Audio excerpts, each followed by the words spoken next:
नमस्कार दोस्तों, कर्तव्य पथ चैनल पर आप लोगों का स्वागत है। मेरा नाम है देवानंद पेंगोरिया और आज मैं आपके सामने जो वीडियो लेकर आया हूं वो इंडिया के लिहाज से बहुत इंपॉर्टेंट है, क्योंकि इंडिया ने 10 मार्च 2024 को एक हिस्टोरिक डील साइन की है। तो आइए इस वीडियो में जानते हैं कि वो डील क्या है और उसमें क्या हिस्टोरिक है। तो देखिए, एक European Union free trade association है जिसके साथ हमने फ्री ट्रेड एग्रीमेंट 10 मार्च 2024 को साइन किया है। उस फ्री ट्रेड एग्रीमेंट को हम किस नाम से जानते हैं? टेपा के नाम से, trade and economic partnership agreement. अब European Union free trade association है, इसमें 4 मेंबर हैं। कितने मेंबर हैं? 4 मेंबर हैं। Switzerland, Iceland, Norway, Liechtenstein. तो इन 4 मेंबर के साथ इंडिया ने क्या किया है? ट्रेपा साइन किया है, trade economic and partnership agreement. अब इसमें हिस्टोरिक क्या है? हिस्टोरिक ये है कि इनके साथ जो हमने एग्रीमेंट साइन किया है और एक बाइंडिंग कमिटमेंट भी साइन किया है। बाइंडिंग कमिटमेंट ही हिस्टोरिक है कि ये 4 कंट्री नेक्स्ट 15 ईयर्स में $100 बिलियन का इन्वेस्टमेंट इंडिया के अंदर करेंगे। तो जो $100 बिलियन का इन्वेस्टमेंट इंडिया के अंदर आएगा वो फॉरेन डायरेक्ट इन्वेस्टमेंट होगा, उसमें फॉरेन पोर्टफोलियो इन्वेस्टमेंट इंक्लूड नहीं है।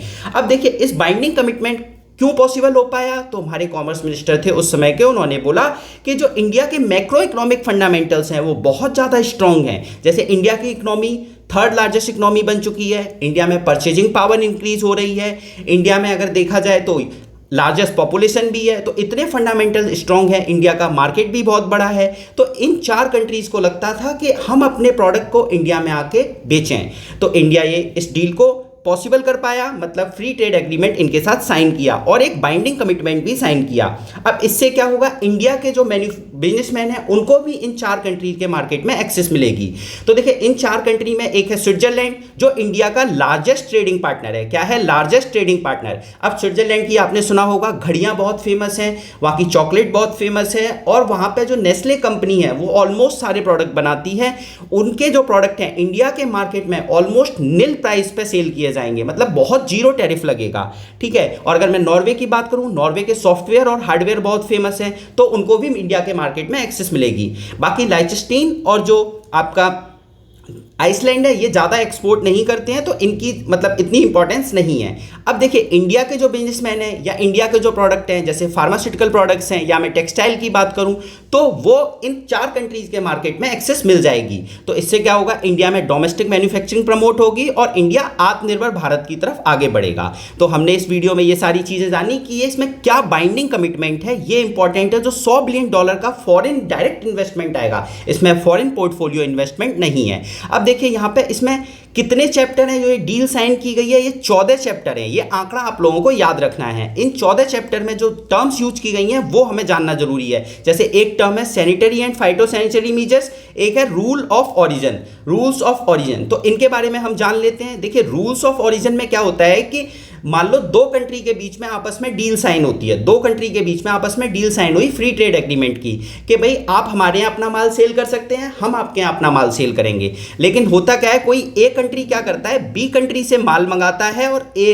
सी में एक्सपोर्ट कर देता है, और ए और सी के बीच में क्या है? ट्रेड एग्रीमेंट साइन हो रखा है। ए ने क्या किया? बी से माल मंगाया और सी के पास एक्सपोर्ट कर दिया। तो इसका मतलब क्या हुआ? रूल ऑफ ऑरिजिन का वायलेट हो गया। क्यों? क्योंकि इनके बीच में जो फ्री ट्रेड एग्रीमेंट साइन हुआ था उसमें क्या बात की गई थी कि आपके यहाँ जो प्रोडक्ट पैदा होगा, जो भी माल बनेगा आपके यहाँ, वो हमारे यहाँ आप सेल कर सकते हो, कहीं बाहर से मंगा के आप सेल नहीं कर सकते। ठीक है। इसी को हम क्या बोलते हैं कि रूल ऑफ ऑरिजिन को ध्यान में रखते हुए ये चीजें की जाएंगी। दूसरी टर्म क्या थी? Sanitary and phytosanitary measures. वो भी एक इंपॉर्टेंट टर्म है, वो हमें जानना बहुत जरूरी है। इसमें क्या होता है? WTO के, वर्ल्ड ट्रेड ऑर्गेनाइजेशन के कंटेक्स्ट में इस टर्म को यूज किया जाता है।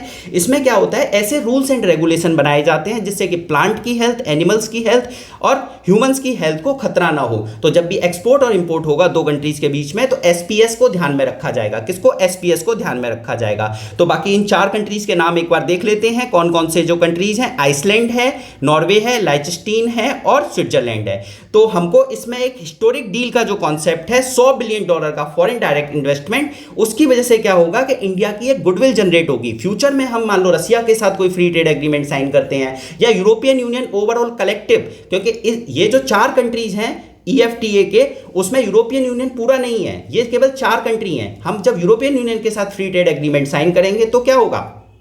कि हम वहां से भी यही डील साइन करेंगे कि आप हमारे यहाँ फॉरेन डायरेक्ट इन्वेस्टमेंट भी करिए, जिससे क्या होगा, इंडिया में जॉब्स का जनरेशन होगा, आत्मनिर्भर भारत को प्रमोट होगा, हमारे जो प्राइम मिनिस्टर जी का विजन है वो प्रमोट होगा, जॉब्स जनरेशन होगा और टेक्नोलॉजी का कोलोब्रेशन होगा। तो यहीं पे मैं वीडियो को समाप्त करता हूं। Thank you so much.